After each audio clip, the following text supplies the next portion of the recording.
Hello, dear listeners, and welcome back to Book Summary 5, the 5-Minute Summary channel. I'm Sammy, your host. Today, we're diving into The Dichotomy of Leadership by Jocko Willink and Leif Babin, a powerful guide on finding balance in leadership, especially in high-stakes situations. This follow-up to Extreme Ownership draws from the author's experiences as Navy SEALs to explore the delicate balance leaders must achieve between competing qualities. Let's get into the essentials, so you'll feel like you've read it cover to cover.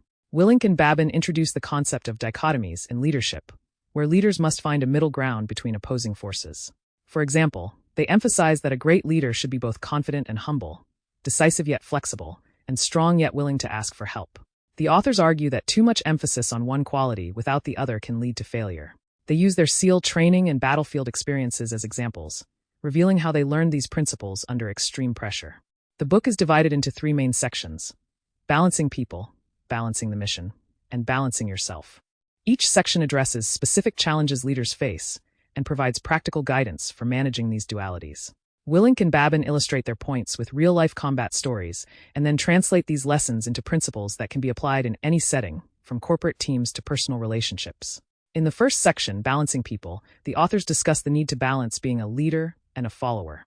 They argue that even leaders must sometimes follow others, listening to team members, considering their input, and allowing them to take ownership of tasks. This approach builds trust and empowers the team, encouraging each person to take responsibility. Leaders who are too authoritarian risk alienating their team, while those who are too lenient may lose respect and authority. Striking this balance is essential for a cohesive, effective team. Another key concept in this section is balancing care and detachment. Leaders need to care deeply about their team's well-being and success, but they also need to maintain enough detachment to make tough calls without personal bias.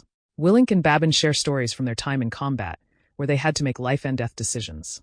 They stress that leaders must learn to view situations objectively, focusing on what's best for the team as a whole, rather than individual preferences or emotions. In the second section, Balancing the Mission, Willink and Babin focus on finding the middle ground between prioritizing the mission and protecting the team. They argue that leaders must push their teams hard to achieve challenging goals, but not so hard that they risk burnout or morale collapse. For example, they discuss the importance of knowing when to pull back. In combat, a mission's success is critical, but if it risks the lives of team members unnecessarily, leaders must be willing to reassess the plan. This balance of pushing forward with caution applies to any workplace or team environment, where leaders must know when to set aggressive goals and when to protect their team's well-being. One of the key lessons in this section is aggressiveness versus caution. Leaders need to act decisively, but also understand when it's wise to pause and gather more information.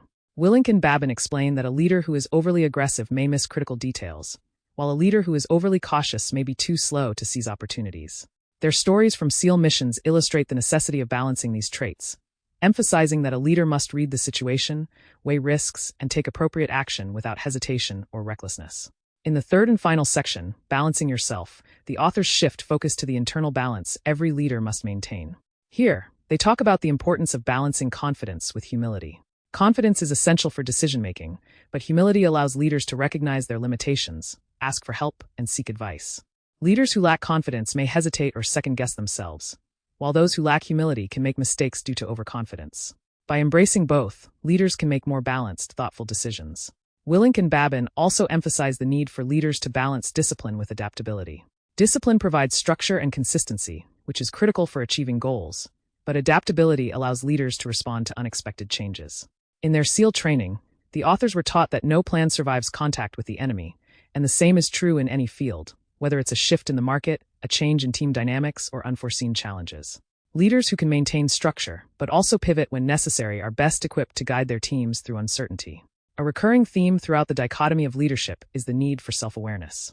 Willink and Babin argue that leaders must constantly evaluate their own actions, identifying when they've leaned too far into one trait at the expense of another.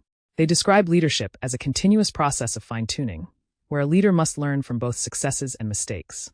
This mindset of humility and growth keeps leaders adaptable and resilient, enabling them to handle new challenges effectively. The book ends with a reminder that leadership is a balance of art and discipline. Willink and Babin emphasize that the dichotomies of leadership are not problems to be solved but dynamics to be managed. True leadership requires constant attention to these competing qualities, recognizing that each situation may demand a different emphasis. By embracing these principles, leaders can inspire trust, achieve goals, and create a strong, unified team. The Dichotomy of Leadership is an invaluable guide for anyone navigating the complexities of leadership.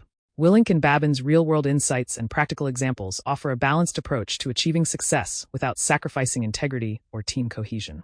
This book is a reminder that great leadership is about finding the harmony between extremes, guiding others with strength, compassion, and humility. Thank you for tuning in to Book Summary 5, the 5-Minute Summary channel. If you enjoyed this summary, please subscribe, like, and share it with your friends. Until next time, happy reading.